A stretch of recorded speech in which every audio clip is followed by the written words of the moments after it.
Hello बच्चों, कैसे हैं आप सभी। तो आज हम लोग पढ़ने वाले हैं नेशनल इनकम। ठीक है।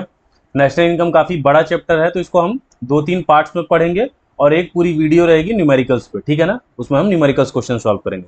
चलिए, तो ये पार्ट 1 है, देखते हैं इसे। फर्स्ट टॉपिक जो है हमारा सर्कुलर इनकम। तो सर्कुलर इनकम क्या है? It refers to cycle of generation of income in the production process, its distribution among the factors of production.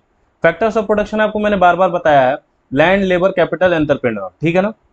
यानी कि इनकम का जनरेशन हो रहा है किसमें? प्रोडक्शन प्रोसेस में। और डिस्ट्रीब्यूशन किसमें हो रहा है? फैक्टर्स ऑफ प्रोडक्शन में। ठीक है। And finally it's circulation from house hold two forms in the form of consumption expenditure on goods and services. अब इस चीज को आराम से समझते हैं डायग्राम के मेथड से। ठीक है। अच्छा, पहले बात समझ लीजिए, आप लोगों ने एडीएस का चैप्टर देख लिया है। तो एक्चुअली होते हैं 4 सेक्टर्स ऑफ मॉडल, लेकिन आपको पढ़ना है 2 सेक्टर ऑफ मॉडल। यहाँ पे मैंने लिख दिया है 4 सेक्टर्स ऑफ इकोनॉमी क्या क्या होते हैं: हाउस होल्ड, फर्म, गवर्नमेंट और फॉरेन सेक्टर। तो गवर्नमेंट और फॉरेन सेक्टर वाला मॉडल आपको नहीं पढ़ना है, सिर्फ हाउस होल्ड और फर्म वाला पढ़ना है। ठीक है। अब देखिए यहाँ पे, जैसे इधर मैं बना के दिखा रहा हूं, ये हाउस होल्ड है। ठीक है। सब हाउस होल्ड के पास कुछ ना कुछ तो होगा। क्या क्या होगा सर?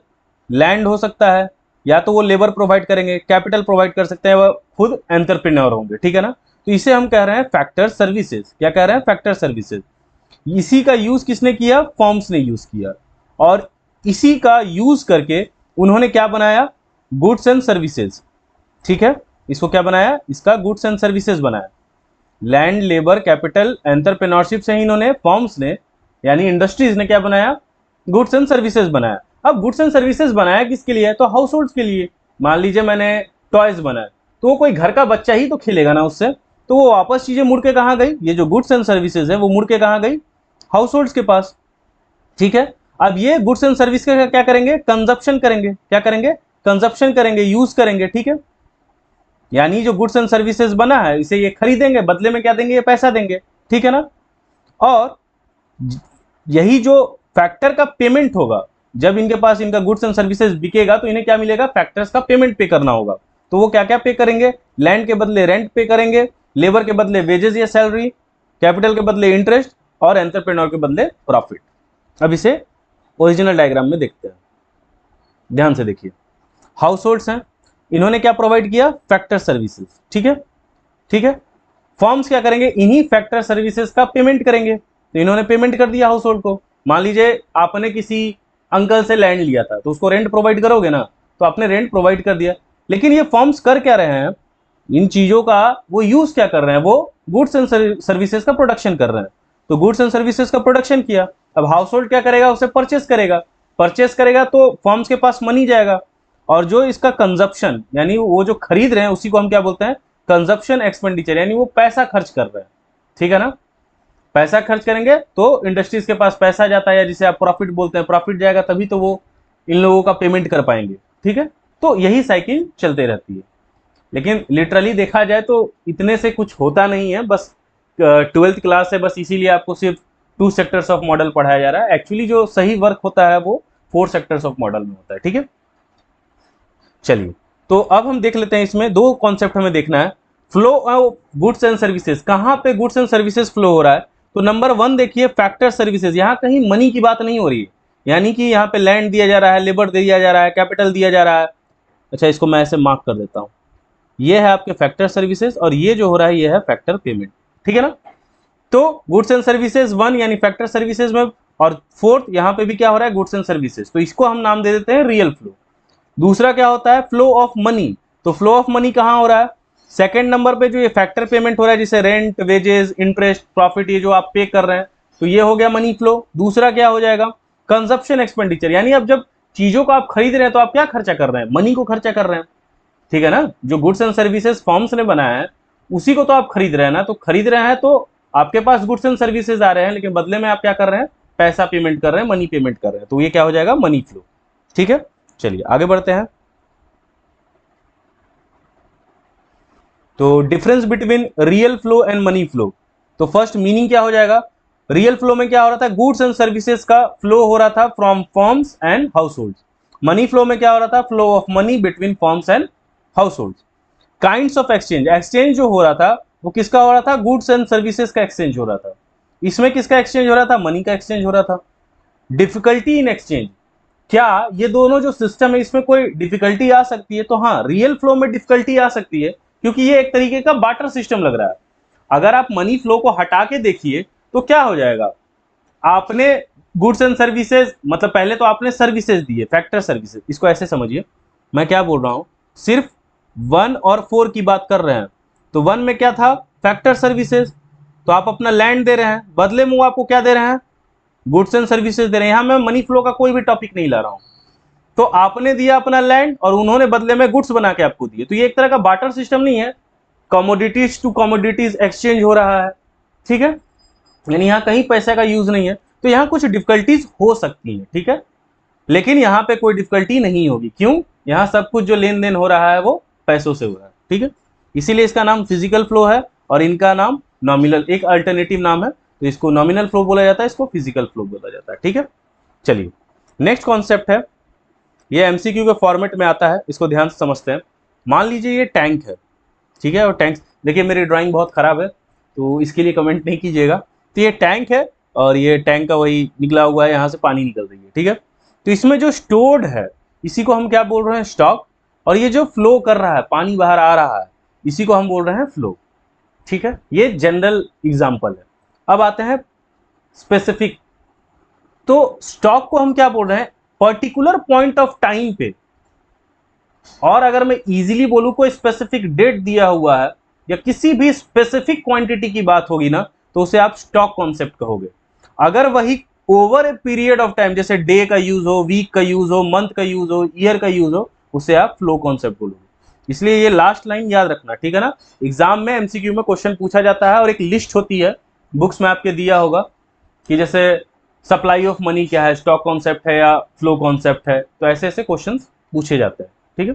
देखिए डिफरेंस देखते हैं। स्टॉक क्या है, which is measured a particular point of time, और फ्लो क्या हो गया आपका, over a period of time, ठीक है ना।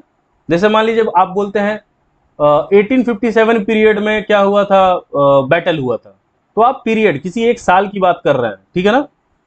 टाइम डायमेंशन, इसमें कोई टाइम डायमेंशन नहीं होता है, ठीक है ना, क्योंकि पॉइंट ऑफ टाइम की बात हो रही है, इसमें टाइम डायमेंशन होता है।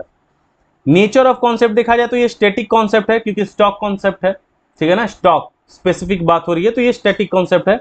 ये डायनेमिक है, ये चेंज होते रहता है। एग्जाम्पल देखिए, जैसे क्वांटिटी ऑफ व्हीट स्टोर्ड, तो अब मैं जैसे पूछूं कि आप ही के घर में व्हीट कितना स्टोर्ड है, तो एक स्पेसिफिक अमाउंट होगा ना, कि सर 20 केजी है सर, तो ये 20 केजी क्या हो गया, स्पेसिफिक हो गया।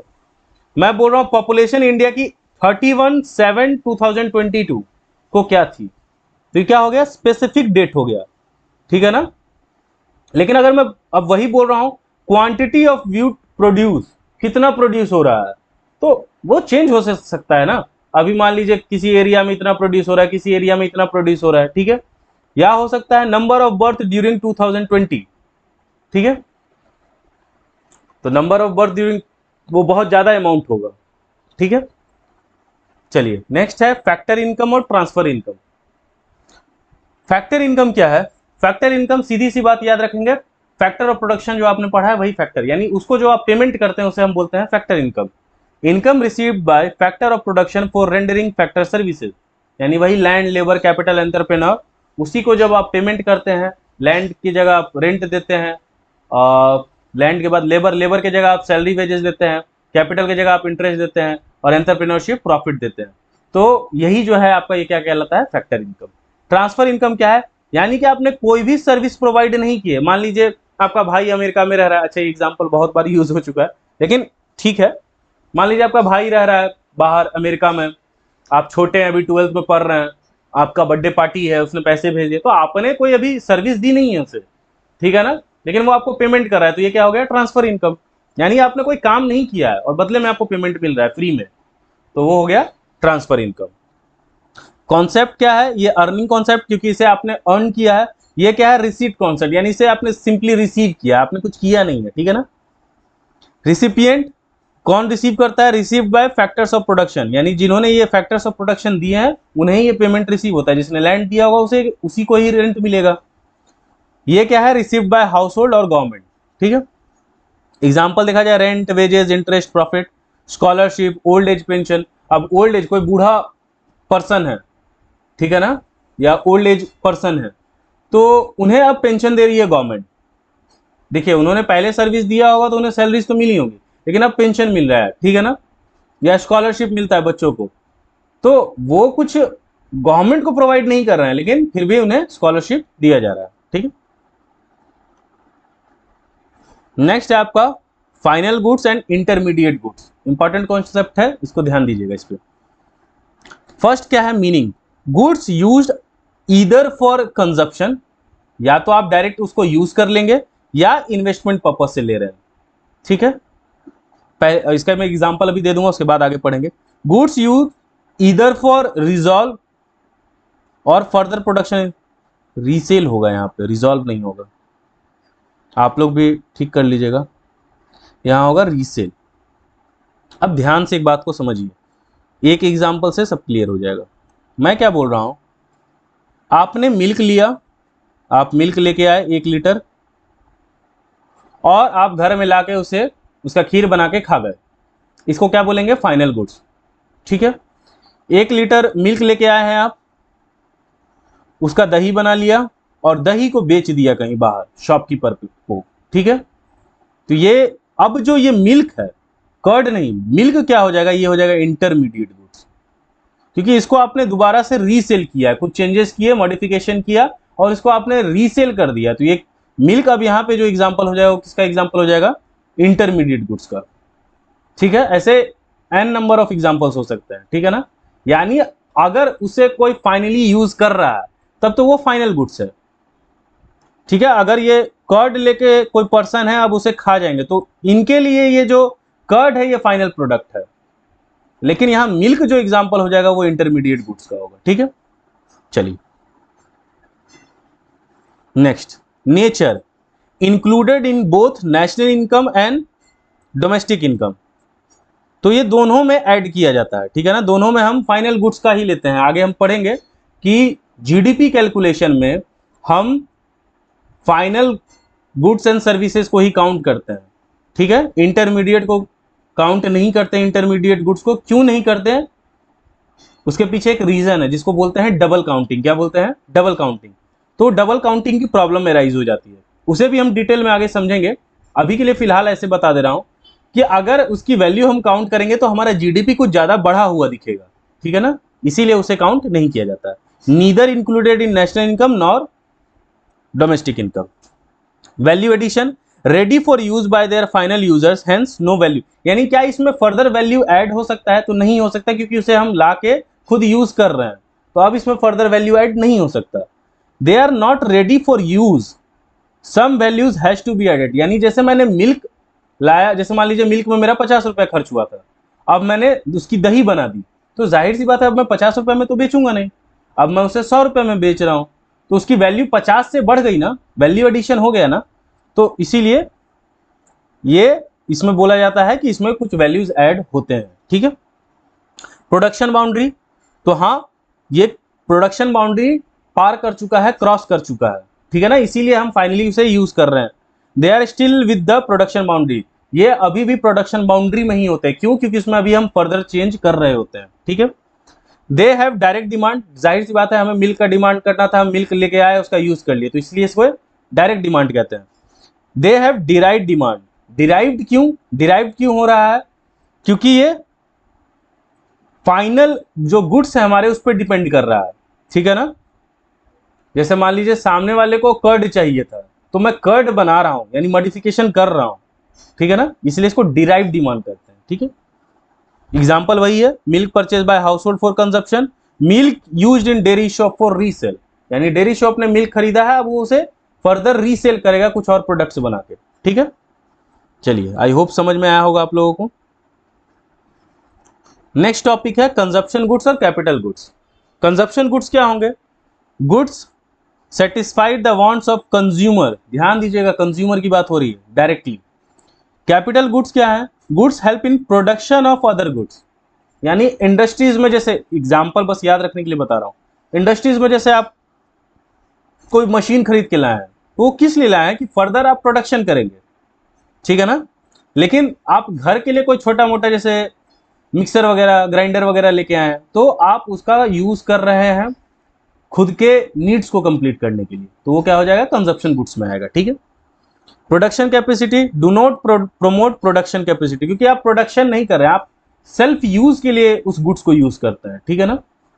हेल्प इन रेजिंग प्रोडक्शन, क्या तो ये प्रोडक्शन बढ़ाने के लिए ही ऐसे गुड्स खरीदे जाते हैं, जो कैपिटल गुड्स होते हैं वो खरीदे ही जाते हैं प्रोडक्शन को बढ़ाने के लिए। ठीक है। जैसे प्रोडक्शन बढ़ेगा और आपको प्रॉफिट मिलेगा। एक्सपेक्टेड लाइफ देखा जाए तो इनका लिमिटेड एक्सपेक्टेड लाइफ होता है। एक केस होता है, आगे पढ़ेंगे, 4 में बांटा गया है कंजप्शन गुड्स को, तो उसमें एक ड्यूरेबल होता है, बस उसकी लाइफ ज्यादा होती है, बाद बाकी जो 3 है उनकी जो लाइफ स्पैन होती है वो बहुत कम होती है। और कैपिटल गुड्स जो होते हैं, जनरली देखा जाए, देखो मशीन्स कभी भी खराब हो सकते हैं, लेकिन जनरली देखा जाए वो बड़े हैवी मशीन्स होते हैं तो वो जल्दी खराब होते नहीं है, तो मोर देन 1 ईयर, 1 साल से पहले तो एकदम ही नहीं खराब हो सकते। एक्सेप्शंस हैं, समझ के चलिए आप, खराब जनरली नहीं होता है लेकिन हो भी सकता है। एग्जाम्पल देखा जाए, जैसे car purchase by house hold, car लिया, खुद के यूज के लिए लिया है, तो ये क्या हो गया, कंजप्शन गुड्स। लेकिन car purchase by taxi driver, तो वो क्या कर रहा है, प्रोडक्शन बढ़ाएगा, यानी टैक्सी चलाएगा, पैसे कमाएगा, प्रॉफिट अर्न करेगा। ठीक है ना। और आप सेल्फ यूज के लिए ले रहे हैं। ठीक है। आप अपने नीड्स को सेटिस्फाई कर रहे हैं।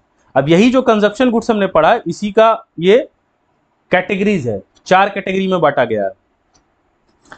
फर्स्ट क्या है, ड्यूरेबल गुड्स, यानी इसे आप use again and again, bar bar use कर सकते हैं। अभी आपने पढ़ा था ना यहाँ पे, जो मैंने बोला था एक्सेप्ट ड्यूरेबल, तो ये ड्यूरेबल ही जो है, जो लंबे टाइम, जैसे टेलीविजन हो गया, एसी हो गया, ये सब लंबे टाइम पीरियड तक चलता है। ठीक है ना। कार हो गया।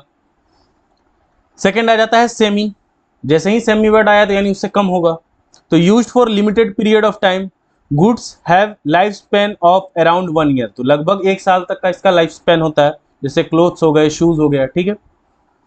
थर्ड होता है non durable goods, used up in a single act of consumption, यानी एक बार आपने कंजप्शन किया तो उसके बाद उसका यूज किया नहीं जा सकता। ठीक है ना।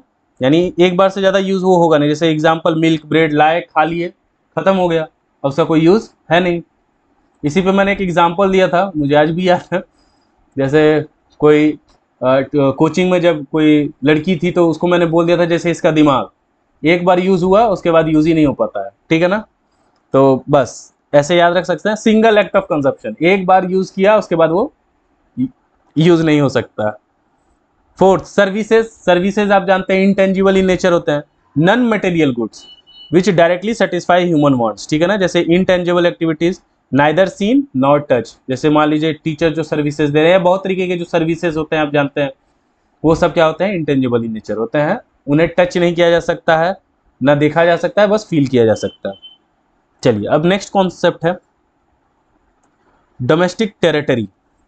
डोमेस्टिक टेरिटरी क्या होगा, political frontier of the country and includes, political frontier का मतलब समझिए, यानी पॉलिटिकली इंडिया का मान लीजिए जहां तक दायरा है उसे ही हम अपने डोमेस्टिक टेरिटरी बोलेंगे। ठीक है ना।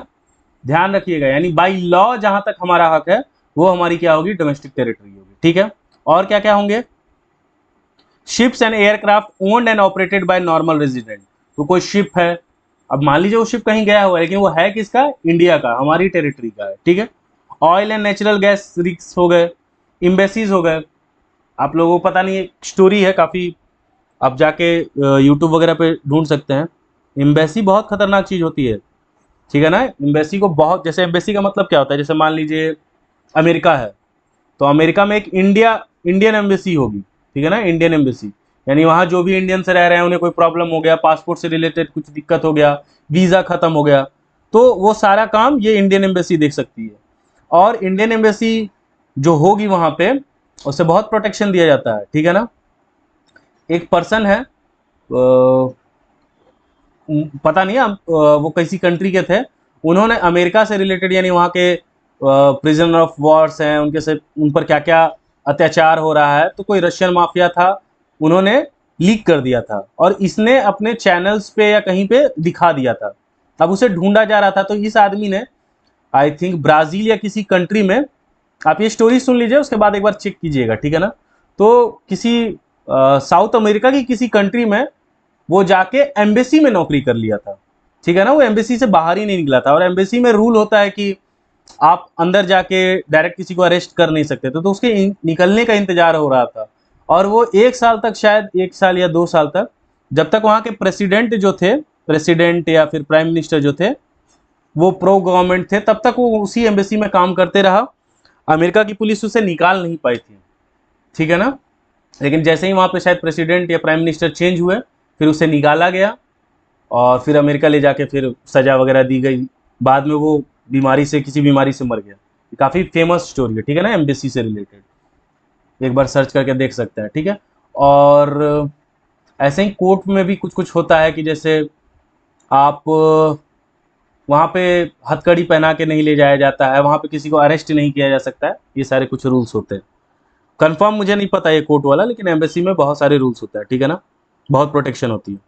मिलिट्री इस्टेब्लिशमेंट लोकेटेड अब्रॉड, मान लीजिए हमारी मिलिट्री है कहीं किसी कंट्री के हेल्प करने के लिए गई हुई है, अब उस पर कोई अटैक हो जाता है तो वो एक तरीके से समझा जाएगा कि इंडिया पे अटैक हो गया है, ठीक है। टेरिटोरियल वाटर्स, टेरिटोरियल वाटर्स देखा जाए तो जैसे कुछ नॉटिकल माइल्स, ठीक है ना, जैसे ये इंडिया है, ये मान लो एरिया है, तो ये इंडिया की टेरिटोरियल वाटर्स हो गई। जैसे ही इस टेरिटोरियल वाटर से आप बाहर निकलेंगे ना, इसको बोला जाता है इंटरनेशनल वाटर, ठीक है ना, इंटरनेशनल वाटर। यहाँ पे कुछ भी होगा ना तो इसका justice international court of justice में होता है। फिर से बता रहा हूँ, यहां तक आपका लॉ आपको परमिशन दे रहा है, आप यहां तक जा सकते हैं, कोई दिक्कत नहीं होगी। लेकिन ये जो मैंने लाइन बनाई है, इससे बाहर जाएंगे आप तो जो इस पे कानून लगेगा वो इंटरनेशनल कोर्ट ऑफ जस्टिस का कानून लगेगा, क्योंकि ये इंटरनेशनल वाटर है, ठीक है ना। यहाँ पे रूल्स बहुत, मतलब मैं बोल सकता हूँ टफ होते हैं। अभी शायद एक केस चल रहा था कि कोई 2 फिशरमैन गए थे, शायद उनको बोला गया कि हैंड्स अप वगैरह किया गया, वो नहीं किए, शूट कर दिया गया। वहाँ ज़्यादा बातचीत नहीं की जाती है, ठीक है ना। क्यों? क्योंकि इसी एरिया में जिस जिस कंट्रीज के जो टेरिटोरियल वाटर से उसके बाहर देखा जाए ना, तो यहीं पे आपके वो जो आपने मूवीज वगैरह देखा होगा, पायरेट्स, समुद्री लुटेरे, ये सब रहते हैं, बहुत तरीके के इलीगल काम होते हैं। इसलिए इंटरनेशनल वाटर्स में क्या होता है, जो रूल्स होते हैं वो काफ़ी टफ होते हैं, ठीक है ना। चलिए, तो ये सब हमारे डोमेस्टिक टेरिटरी में काउंट होंगे। नॉर्मल रेजिडेंट, एन इंडिविजुअल और an institution who ordinarily resides in a country and who centre of, ये काफी इंपॉर्टेंट है, उसका इकोनॉमिक इंटरेस्ट लाइज करना चाहिए उसी कंट्री में, ठीक है ना। कोई भी बेसिक इकोनॉमिक एक्टिविटी कर रहा हो और उसी कंट्री में वो रह रहा हो, ठीक है, उसे बोलेंगे हम नॉर्मल रेजिडेंट, ठीक है।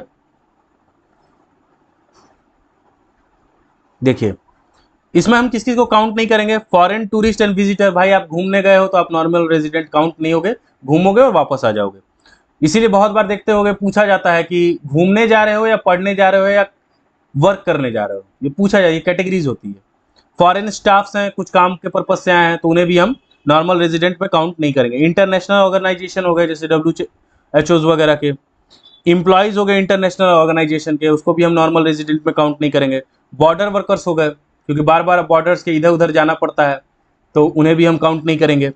Crew members of foreign vessels, ये समझ पा रहे हो ना, ये शिप है, ये शिप गई अमेरिका, अब कुछ दिन वहां रही है, तो इसको आप नॉर्मल रेजिडेंट में काउंट नहीं करेंगे, फिर ये शिप लौट के वापस भारत आएगी।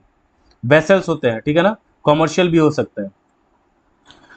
कॉमर्शियल ट्रेवलर्स, सीजनल वर्कर्स, कुछ सीजन के लिए यहाँ पे वर्क करेंगे, वापस चले जाएंगे, तो इन सबको हम नॉर्मल रेजिडेंट काउंट नहीं करते हैं, ठीक है ना। ध्यान रखना है, वो उस कंट्री में रहे भी और उसका इकोनॉमिक इंटरेस्ट लाइक करना चाहिए, यानी वो उस कंट्री में, जैसे मान लो मैं हूं, मैं अमेरिका चला जाऊं, अब अमेरिका में मेरा 2 चीज होना चाहिए, मैं वहीं पे रह रहा हूं, पहली चीज, दूसरी चीज मैं वहां कोई इकोनॉमिक एक्टिविटी कर रहा हूं, यानी जिससे मुझे कुछ पैसे अर्न हो रहे हैं, तब नॉर्मल रेजिडेंट काउंट होगा, ठीक है। चलिए, सिटीजनशिप्स और रेसिडेंटशिप, इसमें डिफरेंस है। फर्स्ट क्या है, ये लीगल कॉन्सेप्ट है, यानी आप इंडिया के सिटीजन है कि नहीं है, ये एक लीगल कॉन्सेप्ट है। लेकिन रेसिडेंटशिप क्या है, इकोनॉमिक कॉन्सेप्ट है। आपको समझ में आ रहा होगा क्यों, जैसे मान लीजिए आप भारत में जन्म लिए तो आप भारतीय हैं, ठीक है ना। और रेसिडेंटशिप क्या है, आप जाहिर सी बात है कहीं पे अर्न करने गए हैं, इकोनॉमिक एक्टिविटी अभी हमने पढ़ी कि आपका इकोनॉमिक एक्टिविटी उसी कंट्री में लाई करना चाहिए, तो आप बस कुछ इकोनॉमिक एक्टिविटी के लिए, जैसे मैं अमेरिका चला गया था, तो अमेरिका चला गया, मेरा इकोनॉमिक एक्टिविटी कुछ था, मैं अर्न करने के लिए गया था, अर्न कर लिया, तो मैं रेजिडेंट कहलाऊंगा, ठीक है। Indian citizenship arise in 2 ways, पहला person born in India, India में बॉर्न होना चाहिए। Indian laws allows a person to be a citizen, या इंडियन लॉ अलाउ कर दे। देखिए आपके किताब में 12th के हिसाब से देखा जाए तो इतना है, लेकिन लॉ के हिसाब से देखा जाए तो और बहुत सारी चीजें होती हैं। बहुत सारे ऐसे जो ये अलाउ वाली बात लिखी हुई है ना, इसमें भी बहुत सारी चीजें होती है जो लिटरेचर में अच्छा हो, या मान लो कोई बाहर का ही पर्सन है, कोई फॉरेनर ही है, उसे हिंदी बहुत अच्छी आती हो, या जो हमारे शेड्यूल लैंग्वेज हैं वो बहुत अच्छी आती हो, तो उसे भी हम सिटीजनशिप दे सकते हैं, ठीक है ना। या बहुत सारे एक्टर्स हैं उन्होंने सिटीजनशिप ली है, ठीक है, तो हमारे भारत के लिए कुछ अच्छा कर रहे हैं, बहुत दिनों से हमारे कंट्री में है, तो उन्हें सिटीजनशिप दे दी जाती है, ठीक है। और भी बहुत सारे हैं, जैसे यहाँ पे भी सिंपली लिख दिया गया पर्सन बॉर्न इन इंडिया, तो इसमें भी अमेंडमेंट हुआ है, सिटीजनशिप के भी लॉज में बहुत अमेंडमेंट हुआ है 71 से पहले, 51 वाला सिटीजनशिप एक्ट 1955 में भी कुछ चेंजेस हुए हैं, तो उन सब के अकॉर्डिंग देखा जाता है कि आप सिटीजन हैं या नहीं है। रेसिडेंटशिप में क्या होता है, person becomes Indian resident only when he ordinarily resides in India, या तो वो हमारे कंट्री में रह रहा हो, centre of economic interest lies in India more than 1 year, 1 साल से ज्यादा होना चाहिए। कोई पर्सन मान लीजिए कोई चाइनीज पर्सन है, हमारे कंट्री में रह रहा है, 1 साल से ज्यादा रह रहा है, और यहाँ का कुछ इकोनॉमिक एक्टिविटी भी वो कर रहा है, तो वो रेजिडेंट कहलाएगा, सिटीजन नहीं कहलाएगा, रेजिडेंट कहलाएगा। जैसे पर्सन बॉर्न इन इंडिया, तो वो इंडिया का सिटीजन हो गया। Chinese living in India for more than 1 year is normal resident of India, NRI कह देते हैं, ठीक है। चलिए आगे बढ़ते हैं। ये अब आ गया बहुत इंपॉर्टेंट टॉपिक, ये समझ नहीं आया आपसे न्यूमेरिकल सॉल्व नहीं होगा, ये समझ में आ गया और आपको अगले लेक्चर में ये याद करके आना है। अभी 2-3 पार्ट आएंगे, उसके बाद ही हम न्यूमेरिकल करेंगे, लेकिन इसको याद कर लेना, इस पे कमांड बना लेना है, ठीक है। पहले समझिए various aggregates of national income, ठीक है ना। तो ये सब जो नाम देख रहे हैं ये सब एग्रीगेट्स हैं, टेंशन नहीं लेना है, और ना इसके बारे में डिटेलिंग में पढ़ने की कोई ज़रूरत है, ठीक है। पहली चीज़ें क्या है, इसको मैं ऐसे 1 कर दूँ तो ग्रॉस होगा या नेट होगा। जैसे आप जीडीपी बोलते हैं ना, तो gross domestic product at market price हो सकता है, gross domestic product at factor price हो सकता है। तो इसी तरीके से देखें, पहला हमने बांटा ग्रॉस और नेट में, दूसरा बांटा डोमेस्टिक इनकम होगा या नेशनल इनकम होगा, प्रोडक्ट का प्रोडक्ट रह गया, मार्केट प्राइस पे होगा या फैक्टर प्राइस पे होगा। इस हिसाब से देखा जाए तो हमने टोटल 8 एग्रीगेट्स बना दिए, ठीक है ना। जैसे देखिए फर्स्ट को देखिए, GDP at market factor price, GDP at market price. फिर ऐसे ही देखेंगे एन से, NDP at market price, NDP at factor price. तो ऐसे करके हमने 8 एग्रीगेट्स बना दिए, ठीक है। चलिए जो मैंने आपको बोला है याद रखने के लिए, वो ये 3 कॉन्सेप्ट है, ध्यान से इसको समझते हैं। फर्स्ट क्या है, डेप्रिसिएशन, ठीक है। डेप्रिसिएशन ऑलरेडी जो कॉमर्स के बच्चे हैं वो जानते हैं, वैल्यू डिक्रीज होती है, ठीक है ना, किसी भी एसेट्स को हम। देखिए डेप्रिसिएशन के बारे में मैं फिर बता रहा हूँ, डिटेल में पढ़ेंगे, लेकिन अभी ये चीज समझना जरूरी है, ठीक है। तो डेप्रिसिएशन का मतलब क्या होता है, कहीं पे भी वैल्यू का डिक्रीज होना।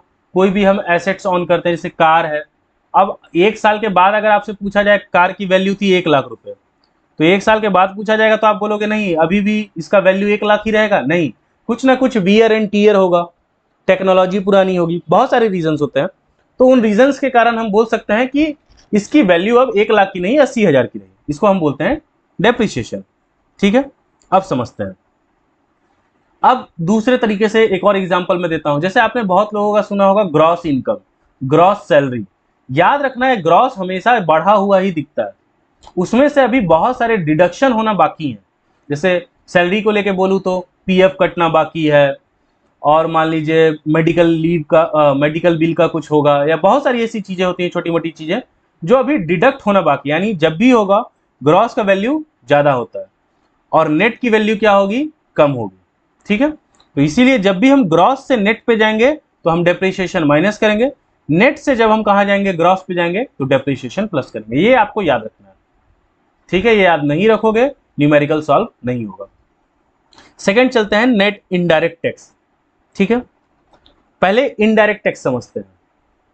आप लोगों ने गवर्नमेंट बजट पढ़ लिया है, तो इनडायरेक्ट टैक्स क्या होता है, जो गुड्स एंड सर्विसेज पे लगता है, जिसको आप आज जीएसटी बोलते हो।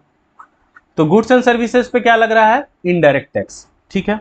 दूसरा वर्ड अभी आपने क्या लिख यहां पे पढ़ा, नेट वैल्यू, यानी नेट वैल्यू तो कुछ ना कुछ घटेगा, डिक्रीज होगा। तो हम इसमें से क्या डिक्रीज कर रहे हैं? सब्सिडी को। अब देखिए ऐसे समझिए, मैं बोल रहा हूं मैं 100 रुपया किसी को देने वाला हूं और मुझे किसी ने 10 रुपये दे दिए, तो अब मुझे देना कितना है? तो सर 90 रुपये देना है। तो बात समझो, ये 10 रुपये क्या हेल्प हुआ है मुझे? तो हाँ सर 10 रुपये ये मिल गया इसलिए अब आपको 90 देना पड़ रहा है, नहीं तो आपको 100 देना पड़ता है। यानी सब्सिडी क्या होती है? हेल्प प्रोवाइड होती है, सपोर्ट प्रोवाइड होता है, इसीलिए आपको उसको माइनस करना होता है। ठीक है, चलिए और डिटेलिंग में मैं फिर बाद में बताऊंगा। फैक्टर कॉस्ट है, मार्केट प्राइस है, ठीक है ना। अब देखिए इस तरीके से समझते हैं। मान लीजिए फैक्टर कॉस्ट का मतलब क्या हुआ? फैक्टर्स ऑफ प्रोडक्शन, ठीक है ना। तो मान लीजिए लैंड, लेबर, कैपिटल, एंटरप्रेन्योर, ये सब मिला के आपने कोई प्रोडक्ट बनाया है और उस प्रोडक्ट का दाम क्या है? 100 रुपये। अब उस पर टैक्स तो लगाना होगा ना, उस पर क्या लगाना होगा? टैक्स तो लगाना होगा। टैक्स तो आप पे करोगे, तो मान लेते हैं 10 रुपया है टैक्स का। और सरकार अगर बोलती है कि नहीं हम आपको 5 रुपया, क्योंकि आप बहुत अच्छा काम कर रहे हैं, आप खादी का काम कर रहे हैं, खादी प्रोडक्ट्स बना रहे हैं, हम 10 रुपया का आपको 5 रुपया का सब्सिडी दे देते हैं, तो 10 में से 5 माइनस हो गया। अगर वो सब्सिडी नहीं प्रोवाइड कर रहे हैं तो हमें ये 10 रुपये का टैक्स देना होगा। तो कितना हो गया टोटल? 110 रुपये। यानी जो प्रोडक्ट मैंने 100 रुपये का बनाया है उसे मैं सेल कितने में करूंगा? 110। तो वही बात हो गई, फैक्टर कॉस्ट से जब हम मार्केट प्राइस पे जाएंगे तो उसमें NIT यानी नेट इनडायरेक्ट टैक्स को क्या करेंगे? प्लस करेंगे। वही अगर मार्केट प्राइस से हमें फैक्टर कॉस्ट पे जाना होगा तो इसे हम क्या करेंगे? NIT को माइनस करेंगे। ठीक है ना। नेक्स्ट चलते हैं, net factor income from abroad. ठीक है ना, जाहिर सी बात है फिर नेट लगा है तो कुछ ना कुछ डिडक्शन होगा। पहले ये समझते हैं factor income from abroad. Factor income आ रहा है, अभी हमने पढ़ा था फैक्टर इनकम और ट्रांसफर इनकम, यानी कि बाहर आप कुछ काम कर रहे हैं तो आपको पेमेंट मिलेगा। ठीक है ना, पेमेंट मिलेगा तो वो हमारे कंट्री में आएगा, वो बेनिफिट का बात है, अच्छी बात है। फॉरेन एक्सचेंज भी आप पढ़ चुके हैं। तो इनकम रिसीव फ्रॉम अब्रॉड, क्या इनकम हमें रिसीव हुआ बाहर अब्रॉड पूरे वर्ल्ड से, और क्या इनकम को हमें पेड करना पड़ा। ऐसे समझिए कि हमारे कंट्री के 100 लोग बाहर रहते हैं सर, सब लोग 1-1 रुपया कमाते हैं, तो हमारे कंट्री में या हमारे कंट्री के लोगों को कितना रुपया मिला? 100 रुपया। और कुछ फॉरेनर्स हमारे कंट्री में रहते हैं, वो भी यहाँ पे काम करते हैं, तो यहाँ पे भी हम पेमेंट उन्हें दे रहे हैं। तो मान लीजिए हमने 90 रुपया उन्हें दिया, तो डिफरेंस अमाउंट क्या हुआ? 10 रुपया। 100 हमने बाहर से लिए और 90 रुपया हमने पे किया, तो अभी भी हम क्या है? प्रॉफिट में है 10 रुपया। ठीक है, ऐसे एक और फॉर्मूला दिया हुआ है, ऐसे इसकी जरूरत नहीं पड़ती है। Net compensation of employ, net income from property and entrepreneurship और नेट रिटेन अर्निंग से भी हम NFIA को निकाल सकते हैं। तो यानी डोमेस्टिक इनकम जब हम काउंट करेंगे तब तो NFIA हम नहीं लेते हैं, यानी कि डोमेस्टिक से हमें नेशनल इनकम जब भी जाना होगा तो उसमें हम सीधा समझिए हमारी कंट्री की इनकम है, उसमें हम बाहर से कितना अर्न किया अगर उसे हम जोड़ देते हैं तो हमारा क्या निकल जाएगा? National income. और वही नेशनल इनकम से हमें डोमेस्टिक इनकम पे जाना है तो क्या हो जाएगा? NFIA माइनस हो जाएगा। ठीक है, ये बहुत इंपॉर्टेंट टॉपिक है और ये लास्ट ही टॉपिक है। इसके बाद देखिए इंपॉर्टेंट क्वेश्चन है, इसका यूज क्या होगा वो देख लेते हैं। क्यों आपको ये एकदम याद रखना है समझ के। आपका कैलकुलेशन जो GDP का हम पढ़ेंगे ना वो इसी बेस पे होगा। जैसे मैं एक एग्जांपल ले लेता हूं कि GDP एट MP है 100 रुपया, और या सीधा पहले ऐसे ही समझा के दिखाता हूं आपको। GDP एट MP है, लेकिन हमें निकालना है GDP एट FC या NDP एट FC लिख देता हूं। ठीक है, अब देखिए PP तो हर जगह सेम रहेगा। डोमेस्टिक से हमें कहां जाना है? अच्छा डोमेस्टिक सेम है। ग्रॉस से हमें कहां जाना है? नेट पे। तो ग्रॉस से नेट पे जाना है तो बोलोगे सर डेप्रिसिएशन माइनस करना होगा। ठीक है, सॉरी हमें निकाल ये रहे ना, सॉरी जो इधर लिखा हुआ है उसे हमें निकालना होता है। ठीक है ना, तो नेट से हम कहां जा रहे हैं? ग्रॉस पे। तो सर नेट से हम ग्रॉस पे जा रहे हैं तो हमें डेप्रिसिएशन प्लस करना होगा। डी सेम है। FC से हमें MP पे जाना है, तो FC से MP में जाने के लिए क्या करना होता है बताइए? FC से हमें MP पे जाना है तो NIT को प्लस करना होगा।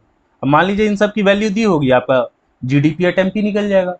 कुछ भी को हम ऐसे ही निकालेंगे, इसलिए आपको ये याद होना जरूरी है। कुछ भी ले लो आप, जैसे दिखाता हूं। मान लीजिए हम ले लेते हैं NNP एट FC।